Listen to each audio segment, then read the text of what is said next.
Hello, everyone. Welcome to DES 113. This is our week 3 assessment demo.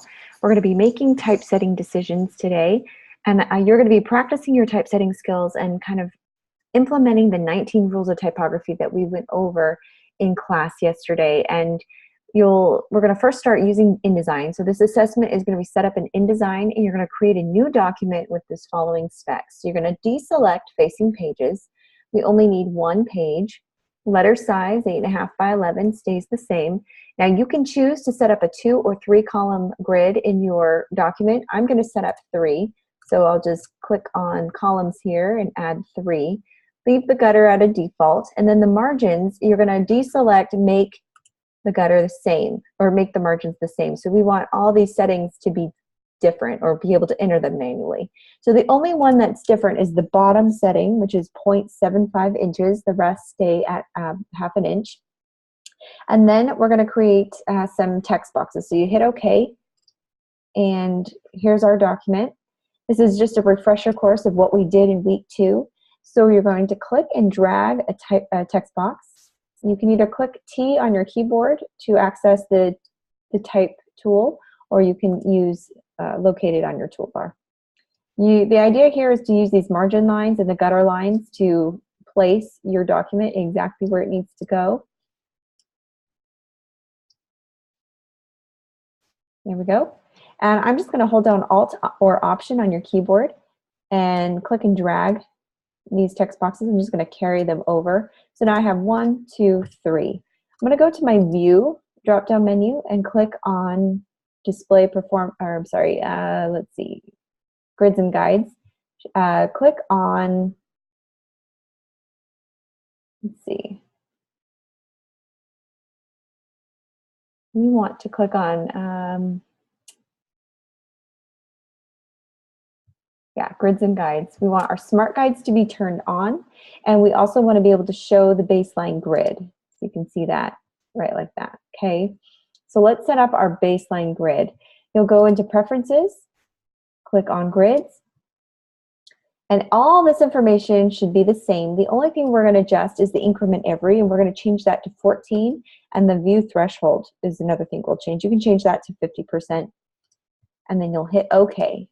So now we've got our grid, or baseline grid set up. So you'll click on View, and then you can hide the baseline grid so you don't have to see it. Now I'm going to click on this text box, and I'm going to go all the way down here at the bottom. There's a larger anchor point at the bottom right. I'm going to click that second one, and I'm going to click anywhere in the next column. I'll do the same thing. Click on that larger anchor point.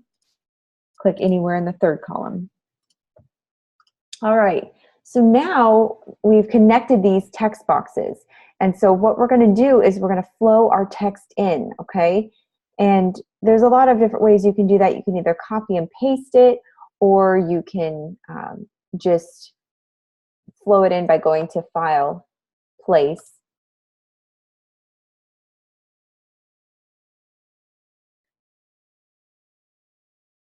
And that's exactly what I'm going to do. I've got the document that was provided to me for Assessment 3. You can find that under your Assessment 3 assignment, and flows right in, okay? Now we need to be able to format this text, so you'll have to choose. Now the formatting and making typesetting decisions is up to you. As far as the font size, we went over kind of a little bit what kind of range you should have your body text. It should be between 8 and about 10 point font. I wouldn't go any larger than 10 point, and you really don't need to at this point.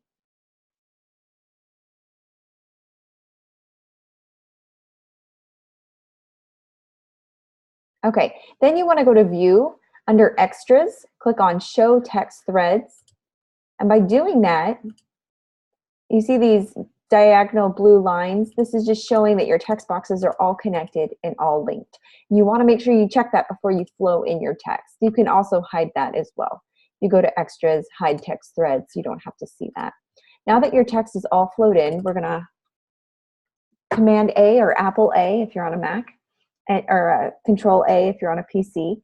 You're going to highlight this and pull up your character formatting box. You can find that under Window. It's all alphabetical. Go to Type and Tables, click on Character, click on character, and I'm just going to pick a serif font, a nice serif font, so I'll stick with Times New Roman. All right, and then I'll choose regular, and I'm going to go with a 9-point font right now. I can adjust it later, maybe 10, just to fill in that space. Now remember, our increment every under the grids and under the grid setup was the baseline grid was 14, so we need our leading to match that value. So we're going to click on 14, and then we're going to hit OK. So we're good here. I'm going to take out the byline and the title and get rid of that extra space. I'm going to draw a big box up here for my title and for my byline. Right now we're just getting things put on a page and placed. The instructions say that you don't need the references. You can delete the references at the end there. Now we talked about one of the rules of typography. If you're going to have a hard return between your paragraphs, you do not need to indent the paragraphs. If you are not going to have a hard return, you do need to add some indentation. And you do that not just tabbing over, but if you go to your paragraph formatting controls here, you can increase the indent here so it stays consistent. And you can create a paragraph style. You go to Window, type in tables, or I'm sorry, styles, paragraph styles. And under this one, whoops, and create a new paragraph style, which is right here. And this will be my body text. Hit OK. You can double click it to add some if you want to go in and add some customization there. But otherwise, with it highlighted, you can just add.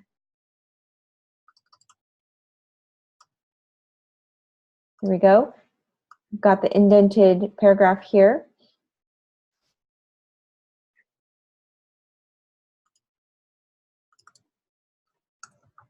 And you can set up multiple ones, body text too. So now when you click anywhere, so you can highlight this entire paragraph and click, and then it will give you those indentations that you're looking for.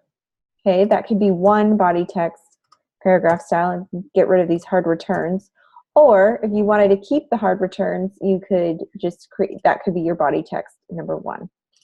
All right, so we'll go ahead and keep it like this.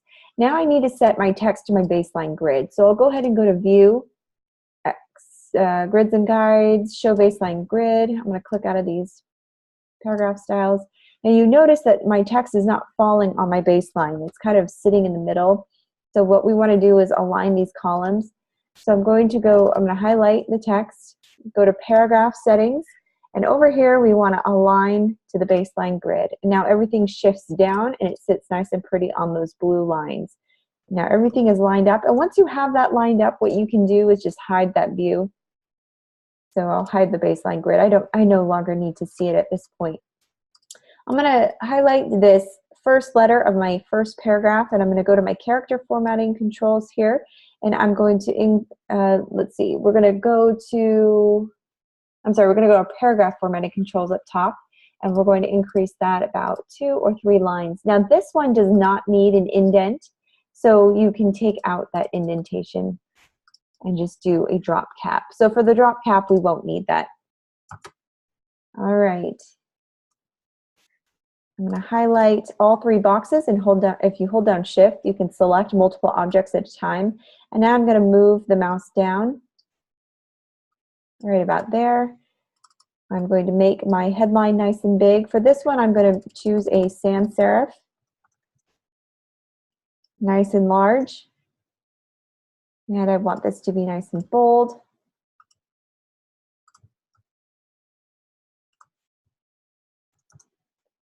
Oops.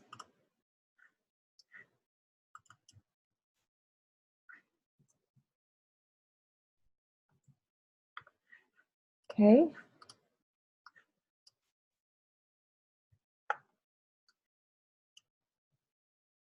Perfect.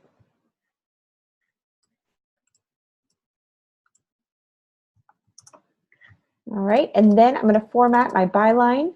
I can either choose to left justify my byline over here. This too can be an Arial, or I can keep it Times New Roman. I think I'll keep it Times New Roman, and we'll just do an italic on that one. And I'll increase the size a little bit.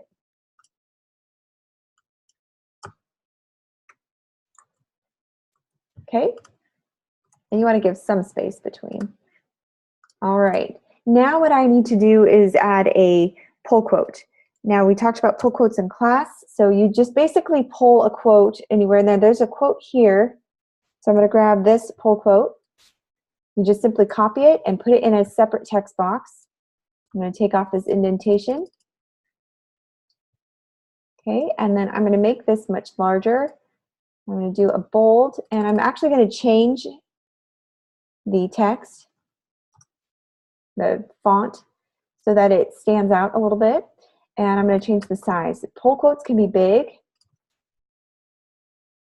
You can also take off the align to baseline grid for the pull quote because it will kind of make your lettering a little messed up. So what I'm going to do is get this situated. Pull quotes can extend between 2 columns or 1. It's up to you. I'm going to increase the size of my quotation mark here. And then I'm just going to drop it down. Okay. Increase the size. And then drop it down. All right, like that. All right, now I'm going to kind of bring in this box. I'm going to see if it'll float between the 2 columns. And then I'm going to click on this wraparound bounding box up here through a text wrap.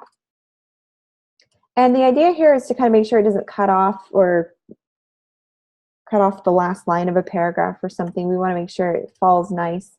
You can hit W on your keyboard to get a better view.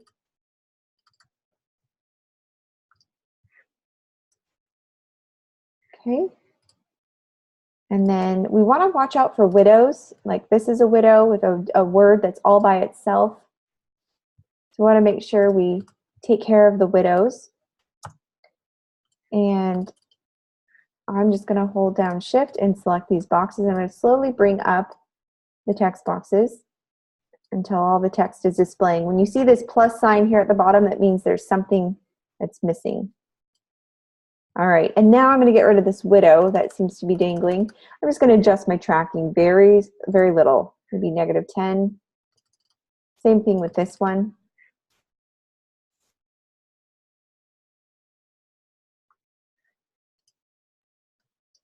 I'll extend this drop cap a little bit.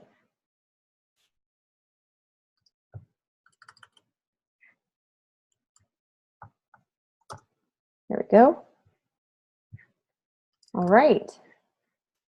In fact, what I'll do here, I'm going to go back to my paragraph styles. And since I need to fill the space, I'm going to pick a different paragraph option. So here I'm going to take off the indents. I'm going to just do a hard return.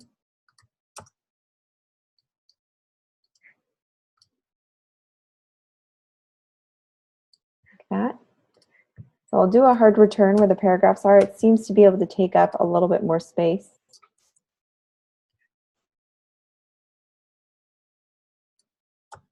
There we go.